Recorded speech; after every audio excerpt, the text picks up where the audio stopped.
Estamos de volta agora no terceiro bloco. Neste bloco haverá mais uma rodada direta de perguntas e respostas entre as chapas. O formato será pergunta, resposta, réplica e tréplica. São 30 segundos para a pergunta, 1 minuto e meio para a resposta, 1 minuto para a réplica e 1 minuto para a tréplica. Neste bloco, conforme acordado previamente, 2 chapas substituíram seus representantes no debate. Neste bloco, a chapa 3 será representada por Tiago Feran, a chapa 8 por Márcio Costa, a chapa 2 segue com Paulo Martins, que estava no bloco anterior, e a chapa 7 segue com Breno Zaban, que está conosco desde o começo do debate.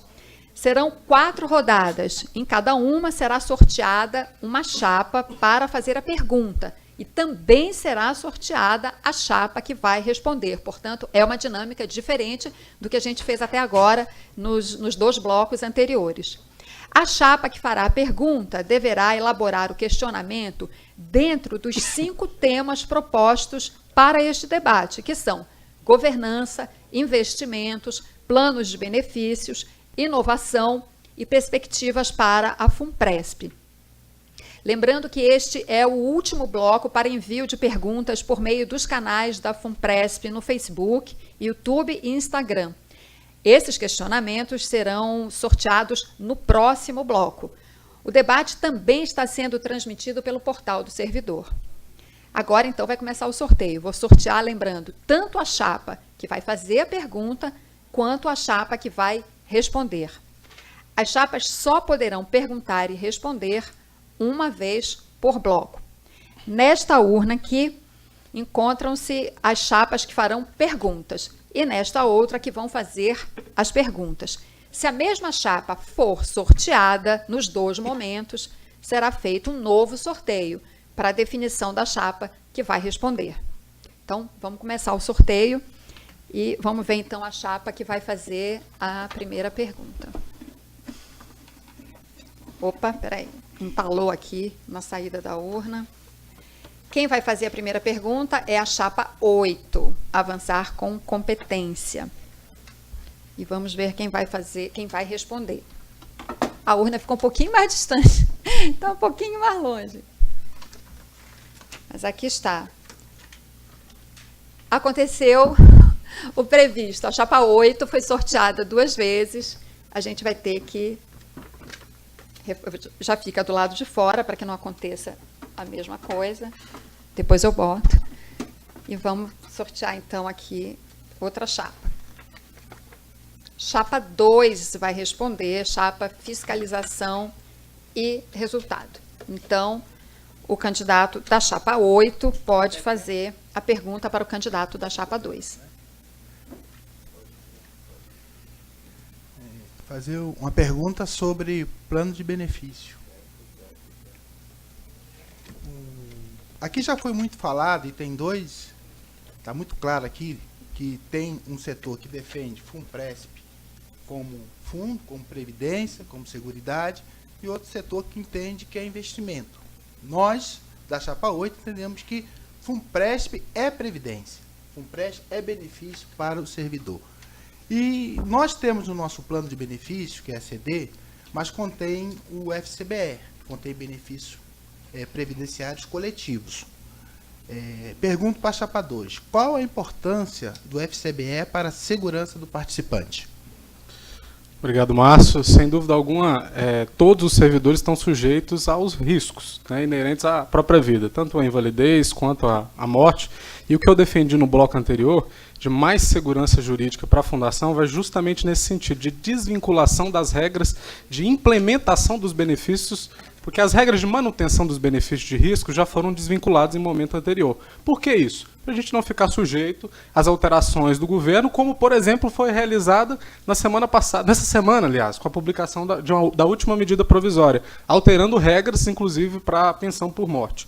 Então, os participantes precisam ter mais segurança, mais clareza também da composição do fundo de riscos, né, para que justamente ele possa ter segurança que, em um momento de alguma eventualidade, ele tenha a segurança de ter o seu benefício assegurado pela Fundação.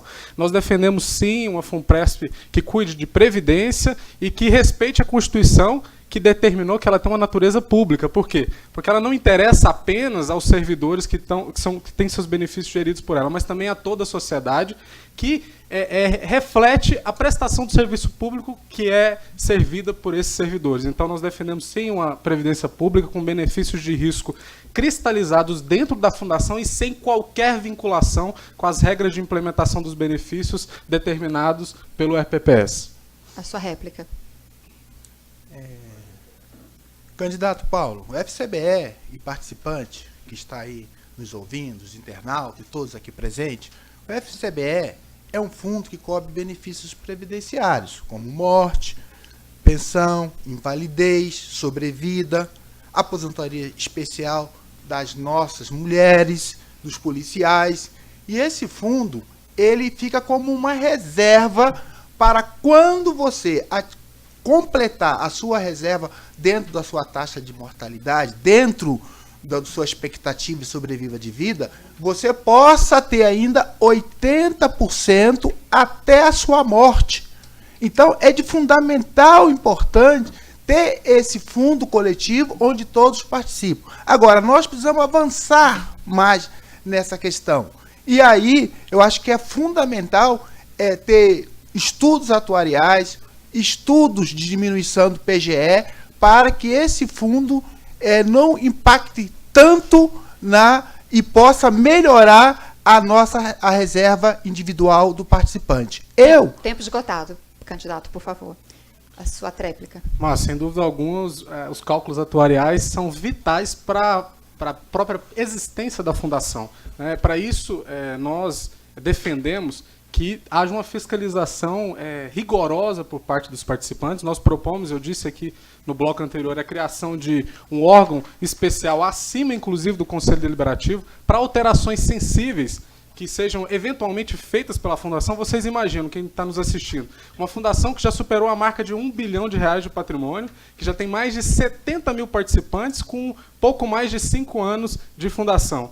Então, é evidente que haverão interesses outros, na fundação, e nós não podemos permitir que isso que aconteça na Funpresp, o que infelizmente aconteceu em outros fundos de pensão. Nós precisamos de uma Funpresp sólida, independente, para garantir a previdência e o futuro de todos os servidores e suas respectivas famílias. Obrigada, candidatos, pela primeira rodada. Vamos fazer, então, mais um sorteio para saber qual a chapa que vai fazer a próxima pergunta. A chapa que vai perguntar é a chapa 2. Fiscalização e resultado, aqui. E vamos ver quem vai responder. Quem responde é a chapa 3. Estratégia e segurança para o futuro.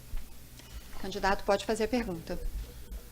Tiago, a sua chapa defende uma redução da taxa de carregamento para 4%, e também uma revisão aí do Plano Geral de Administração da Fundação. Qual a proposta da chapa para efetivamente completar e reduzir essa taxa de carregamento? Sua resposta. Obrigado pela pergunta, candidato. Primeiro, eu gostaria de observar que você fugiu do tema da pergunta. A pergunta era fiscalização e resultado. Mas tudo bem, vamos lá. Não. Fiscalização e resultado é o nome da chapa. Ah, tá, perdão. A pergunta é livre dentro dos temas propostos. Entendi, tá bom, perdão. Pois bem, então, a nossa proposta, realmente, assim, a gente já provou muito, a gente já conseguiu fazer muito no Conselho Deliberativo. Inclusive, nós já baixamos para 4%. E à medida que a Fundação vá ganhando escala, a gente vê que há possibilidade de ganhar, de diminuir ainda mais essa taxa de carregamento. A Fundação também, ela é muito...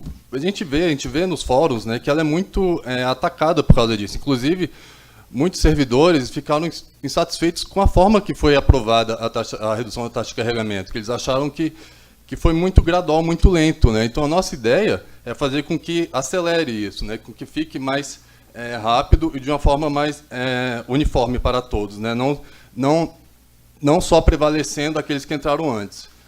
A ideia é universalizar isso. E para isso a gente vai custear, a gente vai cortar um pouco mais de gastos. Inclusive, tiveram algumas propostas que dá para a gente diminuir, com uma transparência maior, Por exemplo, a nossa proposta é publicar todos os desembolsos que a Fundação tem com todos os seus funcionários, né, inclusive com aqueles que são cedidos. Desculpe, eu tenho tido uma certa flexibilidade, eu deixo os candidatos concluírem o pensamento, mas eu não posso deixar extrapolar muito. Então, por isso que eu, às vezes, tenho que fazer essas intervenções, por mais desagradáveis que sejam. Então, por favor, a réplica. Bom, nós defendemos uma diminuição progressiva da taxa de carregamento. Eu fiz a pergunta porque já há estudos dentro da Fundação de, inclusive, reduzir abaixo de 4% essa taxa de carregamento. Eu acho que ela tem que estar vinculada ao crescimento da Fundação, otimizando as despesas administrativas e, obviamente, o resultado disso é aumentar as reservas pessoais dos participantes, que é o que vai garantir o benefício previdenciário lá na frente. Nós temos visto, inclusive no final do ano, a tentativa de aprovação de um PL que abre a FUNPRESP, PL 6088, que abre a FUNPRESP para administrar planos de estados e municípios, e nós, a nossa chapa, nós somos contra, nós atuamos, o projeto já estava com votação terminativa na Câmara dos Deputados, nós apresentamos um recurso para evitar que essa proposta seguisse diretamente para o Senado, e aí eu devolvo a pergunta, como você é membro do Conselho Deliberativo, como você vê isso, né, dentro da Fundação, né, se houve alguma discussão, porque a gente viu que a FUNPRESP parece que aprova essa medida. 1 minuto para a tréplica. Não, no Conselho Deliberativo a gente realmente tem um pouco de medo, né, desse PL. Inclusive esse tema veio várias vezes nos informes, né, das nossas reuniões, porém a gente tem plena consciência que a gente não tem esse poder legislativo, nós não somos senadores nem deputados, né, então a gente tem que, claro, a gente tem que tentar, né, o que puder, através das associações, o que for errado, tentar brecar, mas a verdade é que a gente não tem muito esse poder, né? E da forma que vier, eu li todo o PL, bem ou mal, ele tem umas amarras, os planos serão separados para o CNPJ, tem reserva de adiantamento para os convênios, não será uma adesão automática, a FUNPRESP vai aceitar ou não, ou seja, a FUNPRESP ainda vai ter o poder de escolha. Então, realmente, assim, é uma coisa que pode ser um pouco perigosa para a Fundação, porém, se vier, a gente não tem muito o que fazer, a verdade é essa. Falar diferente seria enganar o eleitor. Obrigada, candidatos. Vamos a mais um sorteio de quem vai perguntar e quem vai responder. Quem vai perguntar agora vai ser a chapa 3, Estratégia e Segurança para o Futuro. Perdão, aqui a chapa. E vamos ver quem vai responder. Chapa 8. Avançar com competência. Então, pode fazer a pergunta. Eu teria que fazer a pergunta para mim mesmo. Não, chapa 3 para chapa 8. Então, mas se isso acontecer, vai sobrar a chapa 3. Ah, tem razão. Peraí. Então, nós só vamos ter uma opção, que é trocar. Obrigada pela correção. Sempre alerta. Sempre bom, né? Ter uma pessoa bem ligada. Chapa 7, Futuro Seguro. Então, a chapa 3 pergunta para a chapa 7, que eu não mostrei aqui para a câmera, mostro mais uma vez. Pode fazer a pergunta. Caro Breno, está expresso, tanto na Constituição Federal, quanto na lei da criação da FUNPRESP, que o princípio democrático é uma diretriz que deve nortear a Fundação. As suas propostas, as suas manifestações são muito no sentido contrário, no sentido de que a gente deve profissionalizar tudo, colocar a gente do mercado, o que importa é só o resultado. Eu queria saber como é que você vai fazer esse conflito de interesses, como é que vocês vão conseguir ponderar esse conflito de interesses entre o princípio democrático e tirar todos os servidores daqui. Sua resposta, 1 minuto e meio. Sim, eu não esperava ter que entrar num debate sobre o FUNPRESP e uma discussão sobre princípio democrático, mas já que estamos aqui, princípio democrático não significa uma cidade ateniense em que você tem milhões de pessoas ao redor tentando decidir cada assunto do governo. As pessoas têm outras coisas para fazer na vida. As pessoas têm interesses diversos, elas têm tempos restritos. A ideia de ter um governo representativo é exatamente que nós possamos indicar nossos representantes para que eles sejam capazes de tomar as decisões, ocupar-se do tempo necessário para estudar o assunto e garantir que tenham o melhor resultado possível. Se nós entendêssemos por princípio democrático que tudo deveria ter sido jogado para o eleitor lá embaixo, para que a gente serve? Nossa função é exatamente agir, em princípio, em nome dos eleitores.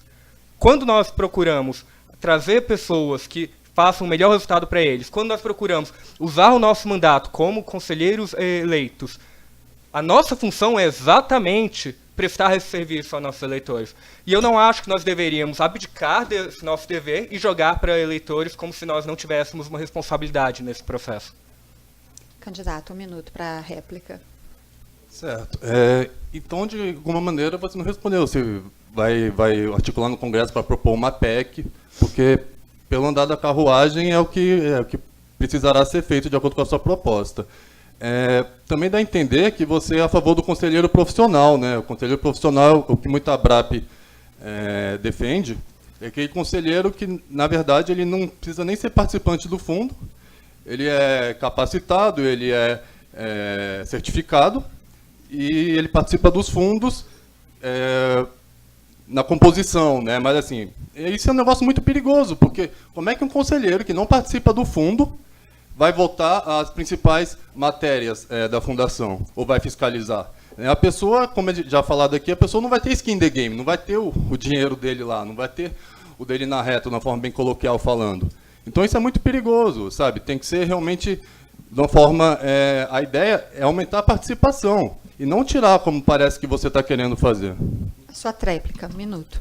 Sim, eu não sei o que responder quanto à questão de articular uma PEC no Congresso, porque eu não vi como isso envolveria o que nós estamos discutindo. Mas sobre o ponto de eu quero um conselheiro profissional, sim, isso aqui é um amador. Conselheiro profissional não significa que vai ser alguém de fora do fundo. O que eu mencionei de uma seleção profissional seria para diretores, que não necessariamente há uma exigência. Se houver uma exigência para que seja participante, também não vejo problema. Nós temos 70 mil pessoas participando. Tenho certeza que é um número bem grande de conselheiros profissionais nesse meio, de diretores profissionais nesse meio. Nós temos um pool enorme de pessoas, uma quantidade de talento gigantesca que nós podemos puxar. O que eu só acho nós não deveríamos escolher os piores entre esses. Obrigada. Bom, nós vamos agora ao último sorteio, que já é previsível, mas, enfim, vamos tirar aqui e mostrar todos os nomes das chapas. Quem vai fazer a pergunta é o candidato da chapa 7, e quem vai responder é o candidato da chapa 8. Então, por favor, pergunta.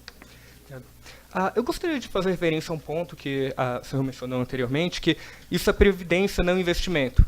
Isso me preocupa um pouco, porque a história de previdência no Brasil foi pessoas com uma mentalidade bem intencionada, como você, esquecendo que sem investimento, você não tem como pagar benefícios. E me preocupa mais quando parte das suas propostas não especificam muito bem investimentos, mas dão bastante peso a botar teto em taxa de retorno. O que, dependendo do investimento, significa que a gente não vai ter um incentivo para o gestor atuar. Então, minha pergunta é, onde vocês vão botar o nosso dinheiro para remunerar os benefícios que vocês querem oferecer? 1 minuto e meio. Olha, caro candidato, nós da chapa 8, nós temos clareza. Nós estamos num fundo de previdência que tem um lastro muito grande em investimentos. Nós temos, dentro da resolução do Conselho Monetário Nacional, a 4661, nós temos 6 portfólios: investimento estruturado, nós temos renda variável, nós temos renda fixa, nós temos fundo imobiliário, nós temos empréstimos, temos diversos que poderão compor todo um portfólio de investimento. E esses investimentos terão um retorno que se espera, desde que seja aplicado de forma correta. Agora, o que nós vimos também é que é necessário o financiamento imobiliário, é necessário o empréstimo, que é lastreado na própria conta do usuário, que tem a sua conta individual. É necessário o clube de benefícios. O próprio participante internauta cobrou isso da fundação para que ela se torne mais atrativa. Então, é uma série de questões que andam junto ao investimento e, sobretudo, com a questão já foi falada aqui do FCBE. Então, nós estamos aqui no fundo de previdência e que temos que pensar Tempo não esgotado. apenas como investimento. Tempo esgotado. 1 minuto para a réplica. Perfeito. Candidato, eu entendo que nós temos um lastro grande, assim como vários outros fundos ao longo da história tiveram. E a história de previdência do Brasil e fundos de pensão é de várias iniciativas bem intencionadas que fizeram, por uma gestão não necessariamente mais apta a escolher os melhores investimentos, em desperdiçar esse lastro. E eu entendo o seu interesse em prover benefícios aos nossos participantes, eu entendo isso é uma boa intenção. Agora, nossa função não é só ser generoso, nossa função é garantir que hajam os recursos para que esses benefícios sejam pagos. Eu não gosto de fazer uma promessa que eu não consiga cumprir. Eu não gosto de dizer, vamos oferecer esse benefício, vamos fazer isso, se eu não sei como que eu vou pagar por isso. E minha preocupação é você me dizer onde você vai colocar o dinheiro, como você vai garantir que haja retorno, como você vai avaliar, auditar e assegurar que tenha o dinheiro para pagar os benefícios, que eu concordo contigo, seriam ótimos ter para o participante, se conseguirmos pagar com folga. 1 minuto para a sua tréplica. Caro candidato, Funpresp hoje tem mais de 90% de rentabilidade durante a sua fundação. A fundação, ela está acima de praticamente todos os outros investimentos. Acima da poupança, acima da própria renda variável, acima de outros fundos, acima de diversos do Tesouro Direto. Então, a fundação tem demonstrado que sabe, com a sua diretoria técnica, que trabalha com o seu conselho deliberativo e com o seu conselho fiscal, ela sabe o rumo que está tomando. Quando a gente fala em ampliar, significa o quê?